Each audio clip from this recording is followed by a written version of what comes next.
Elle a continué la route ascendante de son esprit. Une ardente grandeur grimpait parmi les fougères et les roches. Une brise tranquille caressait et charmait le cœur. De frêles arbres exhalaient un parfum plus fin. Tout devenait beau et subtil et grand et étrange. Ici, sur un roc sculpté comme un énorme trône, une femme était assise dans un chatoiement d'or et de pourpre, armée du trident et de la foudre. Son corps était une masse de courage et de force divine. La mère de puissance regardait les choses passagères. Tel un charme qui redonne l'espoir dans les cœurs défaillants, l'harmonie de sa puissante voix montait. Ô Savitri, je suis ton âme secrète, l'étoile du voyage, le chef de la bataille dans le combat de la lumière contre les ténèbres. Je suis Durga, la déesse des fiers et des forts. Je suis Lakshmi, la reine de la beauté et de la fortune. Je suis Kali quand je tue, quand j'écrase les cadavres des hordes de démons.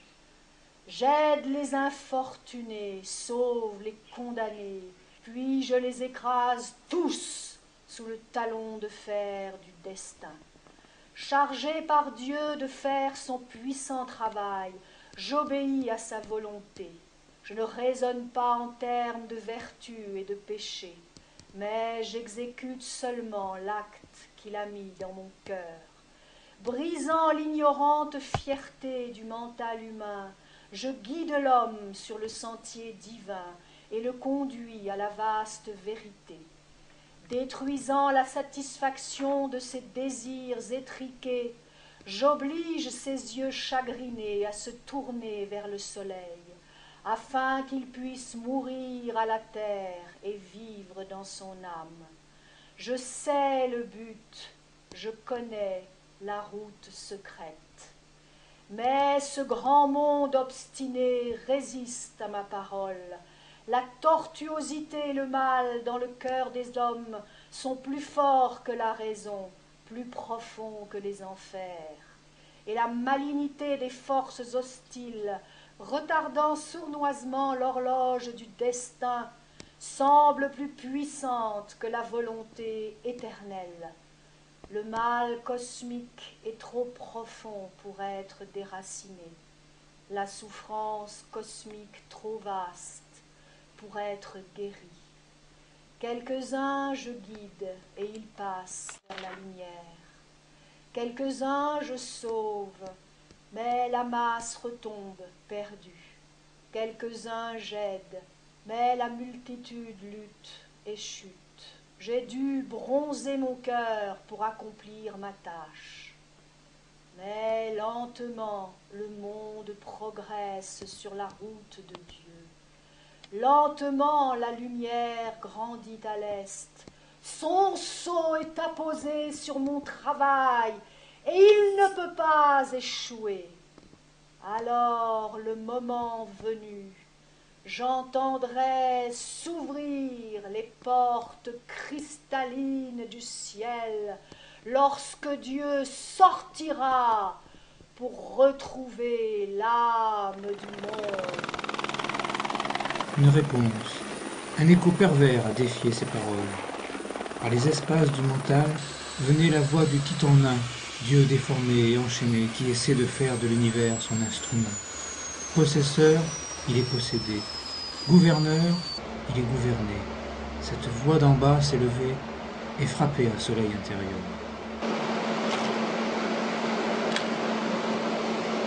Je suis l'héritier des forces de la terre, Dieu grandissant dans sa boue divinisée. Je grimpe peu à peu, revendiquant ma place sur le trône des cieux. Dernier né de la terre, le premier je me lève. Tous ces lents millénaires d'évolution, pourquoi? Dans un seul but, moi, la naissance de moi. C'est pour moi, pour mon usage personnel, que l'univers fut créé. Le soleil et la lune dans le seul but de m'éclairer. L'air, pour que je puisse respirer. La mer, pour pouvoir m'y baigner. La terre, pour me servir de sol. Le ciel, pour me servir de toit. Bien sûr, je suis né petit, faible et ignorant, créature impuissante dans un monde difficile, vivant mes brèves années de vie avec la mort toujours à mes côtés. Mais j'ai grandi. Comme Dieu, je suis passé maître dans les arts de la vie. À partir d'un seul placement originel, je clonerai des vies innombrables. J'ai découvert la fission de l'atome. Je m'en sers maintenant pour massacrer tous mes ennemis, purger une nation ou abolir une race. Mais aussi pour accroître mon confort, développer mes richesses. Et faire tourner tous les moteurs de mes miracles. Ce que Dieu a laissé imparfait, je le compléterai. Ce qu'il n'a pas inventé, moi, je l'inventerai. Il fut le premier créateur, moi, je suis le dernier. Malgré tous ces hauts faits, je ne suis pas mécontent d'avoir su garder une pensée pondérée. J'ai étudié mon être, examiné le monde, et appris à ma propre espèce à servir et à obéir. Je joue avec la connaissance et avec l'ignorance. Le péché et la vertu sont de mes inventions. Selon mes besoins, je les transcende ou je m'en sers souverainement. Bientôt je tuerai mes ennemis d'un seul regard. Saisirai les pouvoirs occultes. Une fois la terre conquise, je conquerrai les cieux. Alors tous les pouvoirs seront à moi. Savitri entendit leur voix, entendit l'écho de leurs vers, puis s'est tournée vers son être de pouvoir, et elle a dit « Ô Madone de puissance, mère des œuvres et de la force, partie émanée de mon âme pour aider le genre humain. Grâce à toi, l'homme espère et ose, et son âme peut grimper jusqu'aux cieux. Tu as donné la force aux hommes, mais la sagesse, tu n'as pas pu la leur donner. Un jour, je te promets, je reviendrai, porteuse de la lumière. Alors, je te donnerai le miroir de Dieu. Tu verras le moi et le monde, tels qu'ils sont, vus par lui, reflétés dans la claire fontaine de ton âme.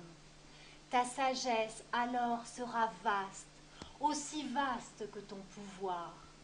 La haine, la peur, la faiblesse déserteront la vie des hommes. Les cris de l'ego seront muselés. Tout ne sera alors que puissance et béatitude et force heureuse.